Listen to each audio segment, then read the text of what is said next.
Assalamualaikum warahmatullahi wabarakatuh. Alhamdulillah rabbil alamin. Wa bihi nasta'inu ala umurid dunya waddin. Wassalatu wassalamu ala asrafil anbiya'i wal mursalin. Wa ala alihi wa ashabihi wa man tabi'ahum bi ihsanin ila yaumiddin. Alhamdulillah, pada siang hari ini kita masih diberi kesempatan, diberi nikmat oleh Allah Subhanahu wa taala, yaitu nikmat kesempatan dan nikmat sehat tentunya, sehingga saya sendiri bisa memberikan suatu wejangan atau suatu cerita, presentasikan tentang masyarakat Banyumas, ceritakan tentang masyarakat Banyumas dari sebelum datangnya Islam atau pra-Islam ya, sampai Islam datang itu sendiri ya. Jadi saya akan menjelaskan tentang itu.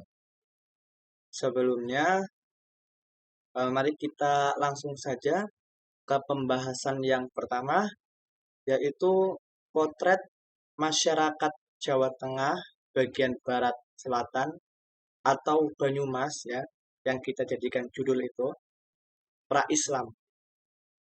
Jadi keadaan masyarakat Banyumas sebelum masuknya Islam.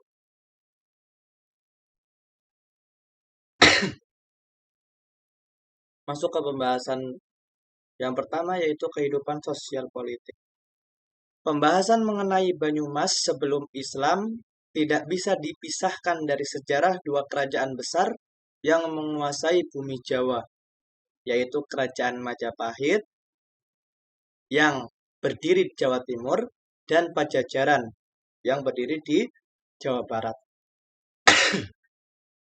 Alur Majapahit yang kemudian membentuk Banyumas bisa ditelusuri pada sejarah berdirinya Kadipaten Wirasaba I, yaitu sekitar abad 15.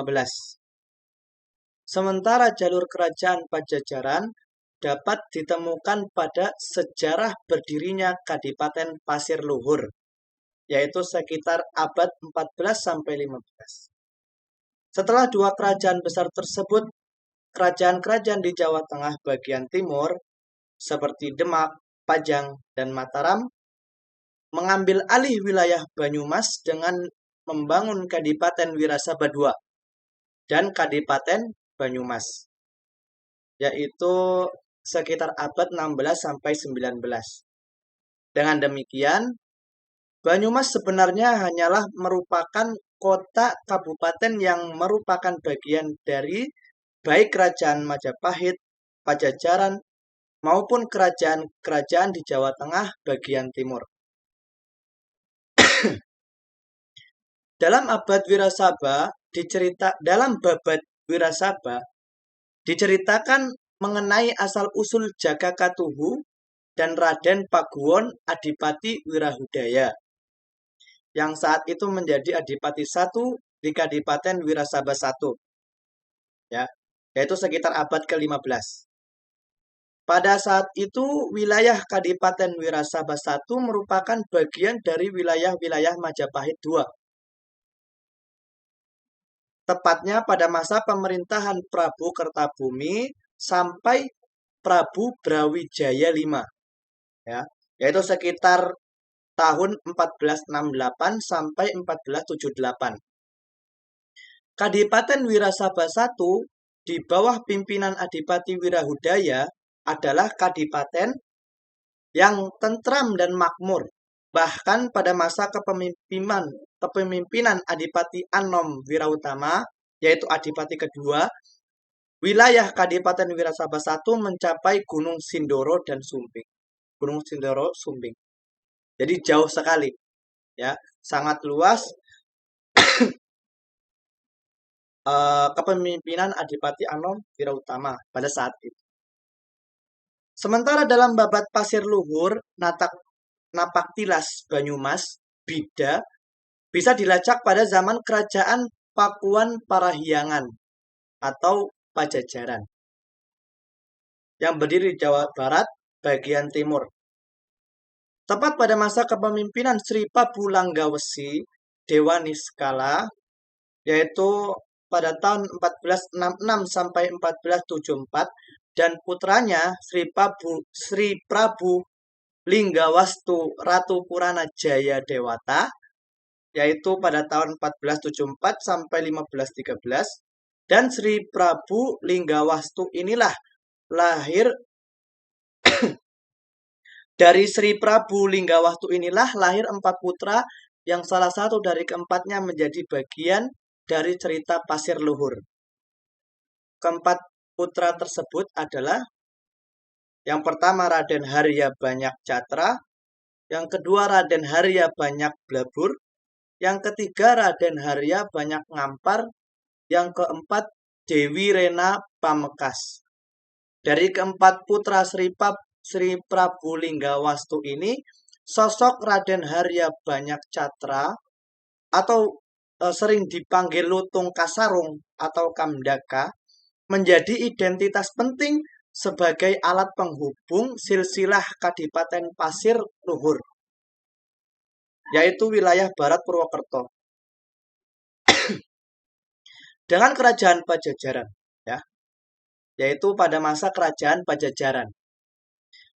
Kekuasaan Pajajaran atas Kadipaten Pasir Luhur hanya sampai pada keturunan keempat, Prabu Linggawastu, melalui jalur Harya Banyak Catra, yaitu Adipati Banyak Catra atau Kamandaka, Adipati Banyak Wirata, Adipati Banyak Rama, dan Adipati Banyak Kesumba. Meskipun setelah Adipati Banyak Kesumba, Pasir Luhur masih dipimpin oleh keturunan Banyak Cakra, yaitu Adipati Banyak Belanak dan Banyak Tole. Namun Pajajaran tidak lagi menjadi penguasa atau Pasir Luhur, melainkan Kerajaan Demak, yaitu mulai kerajaan Islam. Ya. Kalau tadi kerajaan Pajajaran itu bukan Islam, nanti berubah menjadi jadi kekuasaan kerajaan Demak, yang notabene-nya itu adalah kerajaan Islam. Berdasarkan tulisan Van der Meulen, sejarah Banyumas sebenarnya bisa dikaitkan dengan cerita sejarah kerajaan Galuh Purba yang didirikan oleh para pendatang dari Tanah Kutai melalui pantai Cirebon dan menetap di pedalaman Gunung Slamet, ya, Gunung Cemerai juga, dan lembah Sungai Serayu. Van der Meulen memperkirakan bahwa nama kerajaan Galuh Purba adalah Galuh Sinduala atau Bojong Galuh, dan beribu kota di daerah Medang Giling.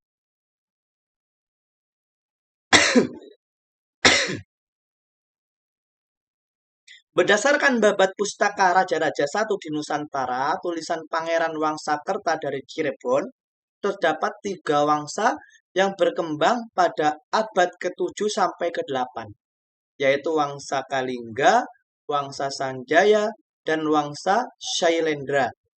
Hal ini menunjukkan bahwa kerajaan Galuh Kalingga yang sebelumnya merupakan bagian dari kerajaan Galuh Purba lebih populer dibanding Galuh Purba sendiri. Bahkan pamornya telah mematikan keberadaan kerajaan Galuh Purba yang menjadi penguasa sebelumnya. Jika di lereng Gunung Slamet muncul kerajaan Galuh Purba yang melahirkan kerajaan Galuh Kalingga sebagai penerus suksesnya, maka di Jawa Barat juga berkembang kerajaan Salak Negara. Nah, itu di Jawa Barat.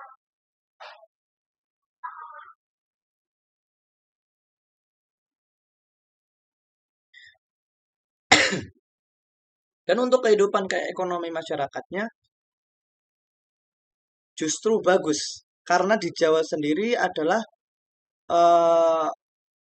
mempunyai tanah yang tingkat kesuburannya itu tinggi dan juga curah hujannya yang tinggi juga.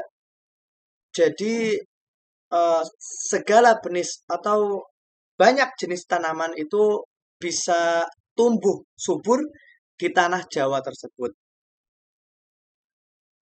Dan bagaimana Islamisasi di wilayah Jawa Tengah bagian barat? Islamisasi di wilayah Banyumasan itu tidak terlepas dari peran Wali Songo, ya. Siapa yang nggak tahu Wali Songo, ya? Pendakwah yang sangat terkenal mungkin di zaman kita, karena kita tahu, ya, Wali Songo adalah pendakwah yang bahkan hampir seluruh Jawa itu mereka dakwahkan. Jadi tidak terlepas dari Wali Songo, ya. Banyumas Islam, ya, itu tidak terlepas dari keberadaan Wali Songo. Ya, jadi Wali Songo mendakwahkan Islam juga ke daerah Banyumasan, ya.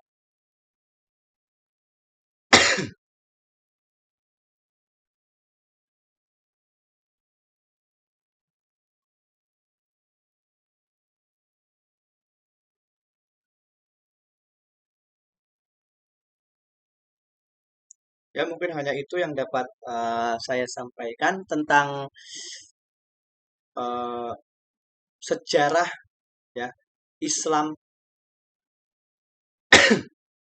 yang terjadi di wilayah Banyumasan, ya, dari sebelum Islam datang sampai Islam datang.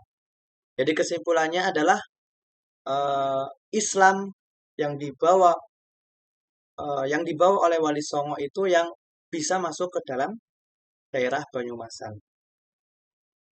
Dan Kerajaan Demak juga berpengaruh dalam menyebarkan Islam di Banyumas. Ya, tidak hanya Wali Songo. Kerajaan-kerajaan Islam seperti Kerajaan Demak juga sangat berpengaruh dalam menyebarnya Islam di Banyumas. Jadi mungkin hanya itu yang dapat saya sampaikan. Eh, Bila ada kurangnya, mohon maaf. Wassalamualaikum warahmatullahi wabarakatuh.